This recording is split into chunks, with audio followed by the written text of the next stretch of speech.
Furiosa! You've spoken a lot about having this screenplay around the time of Fury Road for the backstory for the cast on that film. So when it came to making Furiosa, did you have to make many tweaks to that screenplay to make it? The essential story was there.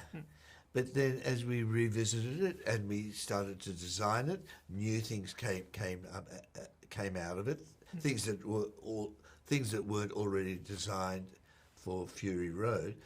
But most of all, when the actors got involved, not just Anya and Chris, but all of the actors got involved, the characters grew, and as those two new characters engage with each other, and you know, through the rehearsals and preparation, which was, you know, quite long and intense, as we were shooting, building up to their relationship, that built, and so and they ended up in some things ended up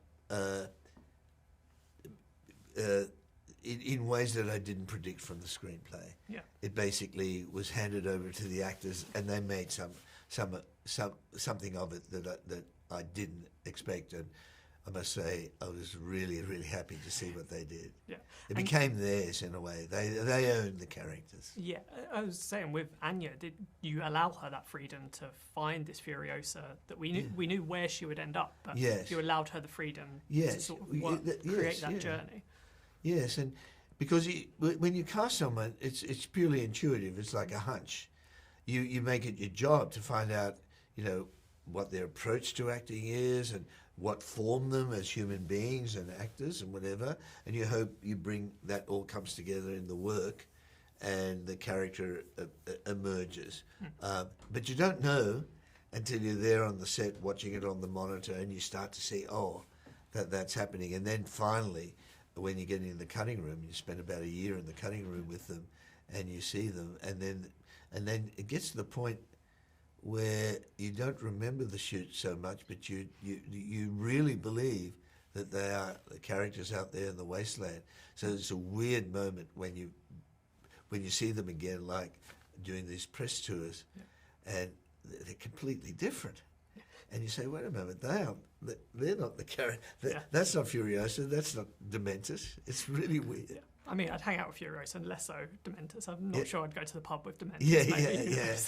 Well, he'd be entertaining. Yeah. Like a lot of these you know, I guess warlords or leaders or despots. There's a certain pageantry or showbiz to them, and I think that's where they get their charisma from. That's been right through history, and we see it, you know, today in a lot of the characters we see on the world stage, that same thing. Yeah. So he's entertained, but I wouldn't hang out with him, particularly in the wasteland. Yeah. You were talking about not knowing if the casting would work until certain things. Is there a particular moment when you saw Anya or a particular sequence she was in, you were like, yes, this is going to work, or as you say, it's just a process? No, well, yes, I remember quite early on at the beginning of the movie, we shot a sequence with Anya out of Broken Hill, where a lot of this was shot, and it's a sequence where the sequence where she at the end of that stowaway sequence, as we call it, she basically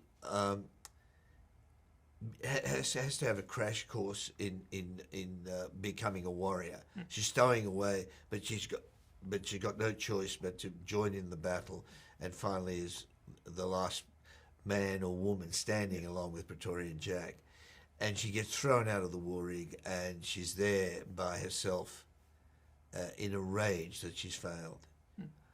And I remember shooting that day, and I remember going up to Anya. She said, I said to her, you're not Anya anymore to me, you're Furiosa. That was the day I saw her as Furiosa, and that was quite early in the shoot.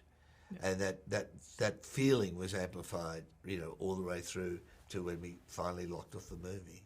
Yeah, and you brought some of the cast members back, but mostly behind the scenes, you had a lot of the same crew members that worked Yeah. on Fury Road. Was that basically a necessity? A necessity when you're working on such an epic movie where there's a B camera crew go in and that you knew you could trust them, they were on your wavelength. Oh yes, I mean it made sense.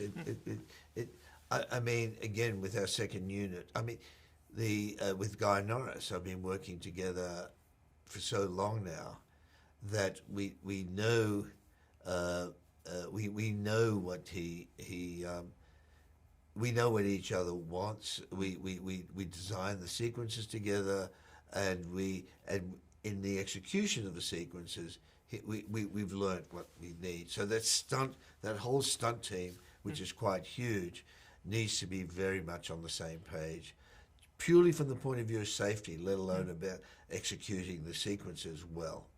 And same applies with your shooting crew, your design crew, you know, all your art department, your costume, makeup.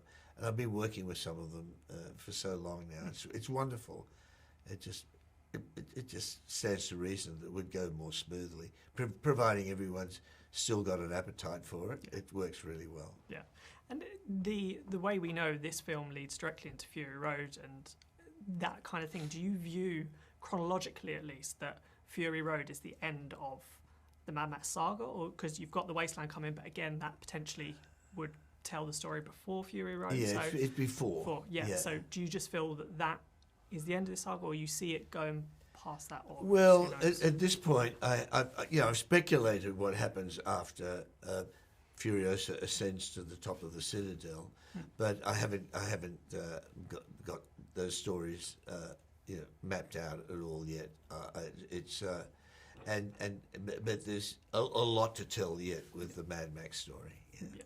Are you able just finally to give a quick update on whether you feel the Wasteland will happen, or is it just too early to say? I can never now? predict any one of these. If Furiosa does well enough, and you know that we've got the appetite for it, we'll do it. But at this point, it's way too early to say. Yeah.